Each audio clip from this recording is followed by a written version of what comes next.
To explore something that Fernando, he touched upon in the beginning, when he talked about creation, and then throughout when he talked about the human body and the human form. And particularly, I want to kind of discuss the relationship of art in response to creation, and then particularly sacred art in response to the Incarnation, and kind of talk a little bit through those themes. And unfortunately, I don't have pictures. You're going to have to look at me. I did bring a small study, which is kind of appropriate to the talk. Study will kind of will be blown up to a larger painting for a triptych. And it's still wet because I was working on it today. In the beginning, God created heaven and earth. Now the earth was a formless void. There was a darkness over the deep, with a divine wind sweeping over the waters. God said, "Let there be light." And there was light. God saw that the light was good. So I think that's a pretty appropriate place to start. We're all familiar with the creation story. And if you get a chance, I really recommend rereading it, trying to put on kind of an appreciative ear just for the kind of poetics of the language. And as we kind of look at that story, we understand the unfolding of creation being created out of nothing, and God forming it. And as we kind of progress through creation, we have the understanding that man is part of creation, but he's different than the rest of creation because he's made in the image and likeness of God. So that's something I want to kind of look into a little bit.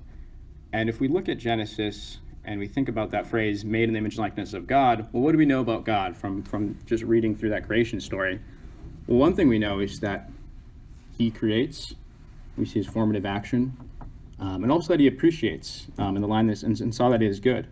So God in creation is creating, and then he's also appreciating. And it's really interesting to think that it's not that he creates everything and then he steps back. It's like, oh, that's pretty good. He, throughout the process of his creativity, is stepping back. You know, he creates the light, he creates the waters, and throughout the process, he's looking and he's appreciating the goodness of it. And it's a really kind of an artistic description because it's kind of like God's creating something. I think of someone painting a painting and then step back, like, okay, it's pretty good, but like, I think we need birds, and then he like makes birds. But it's like this, kind of the creation is informed by his appreciation of reality as he's making it. So man being made in the image and likeness of God, really, one of the senses of that word is that man is created with a universal call to artistic creativity. God being the ultimate artist, man being made in his image, is called to practice creativity.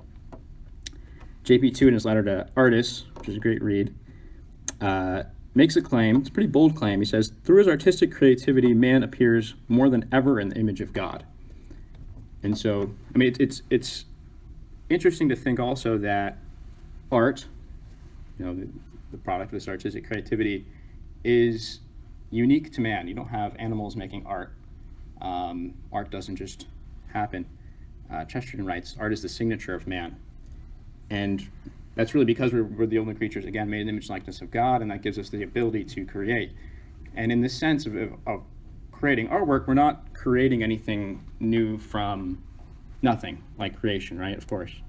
So what is that we're creating?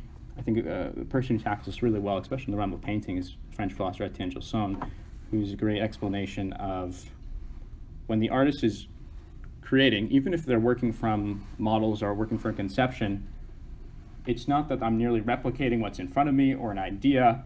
It's actually a form that's being created, and it stands alone and holds existence. And kind of following that logic, I think a great definition of good art is good art is. Good art it holds substance, it holds an existence. And I think if you've ever drawn something or played a piece of music or acted, there's kind of a certain point in the creative process where your piece kind of like looks back at you, and you know, okay, this is something. Another really great definition is straight from the Catechism. Turns out there's a lot of good stuff in there. Art is a form of practical wisdom, uniting knowledge and skill to give form to the truth of reality in a language accessible to sight or hearing.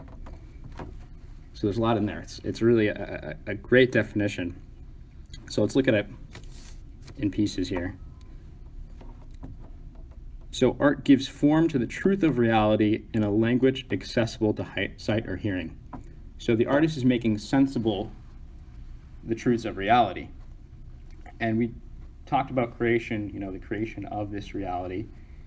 And one of the facets of reality is that reality was created. It didn't just happen.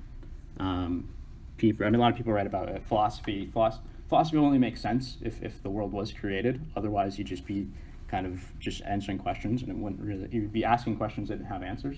Similarly, art there wouldn't be anything to respond to and explore if there wasn't kind of a rhyme scheme built into the universe.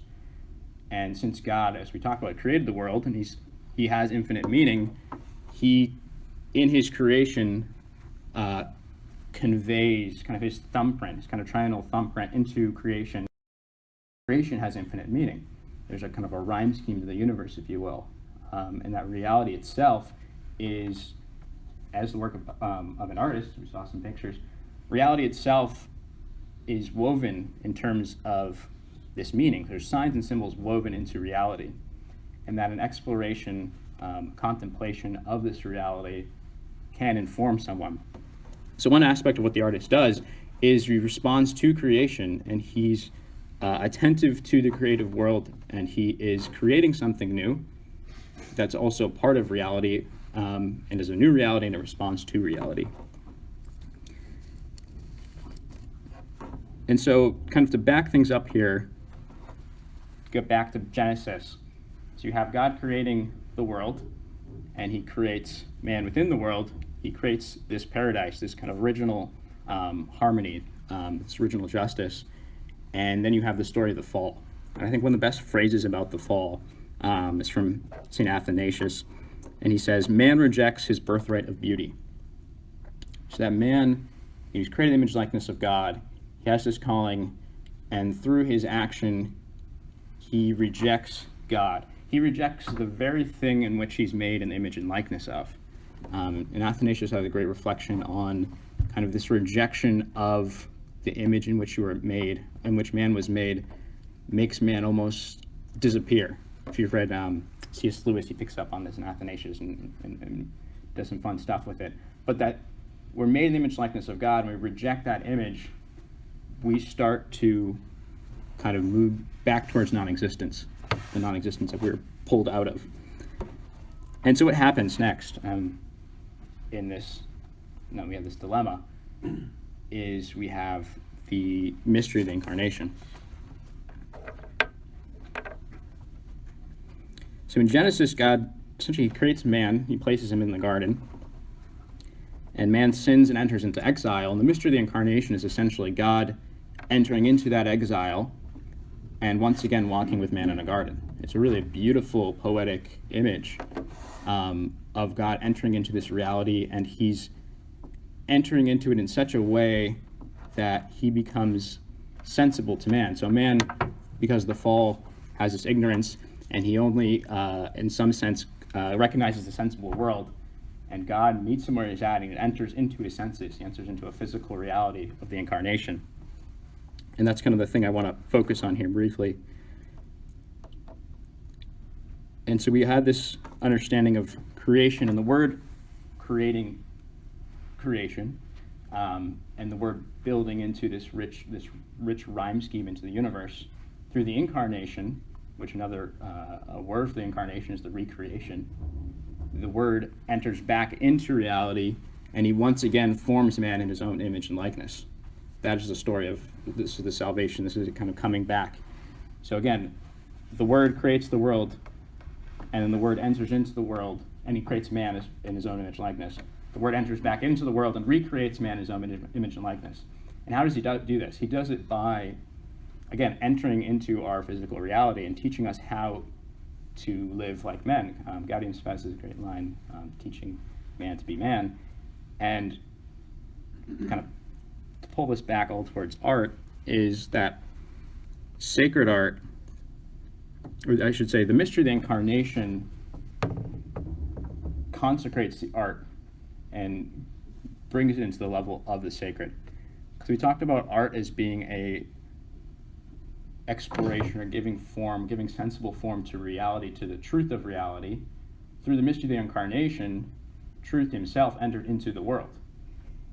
And so the world being made in terms of these signs and symbols, Christ is always and becomes sensible as the prime sense and symbol, and that through that he recreates man. He also recreates all of creation. So all these signs and symbols of the universe are recreated through this key that is Christ.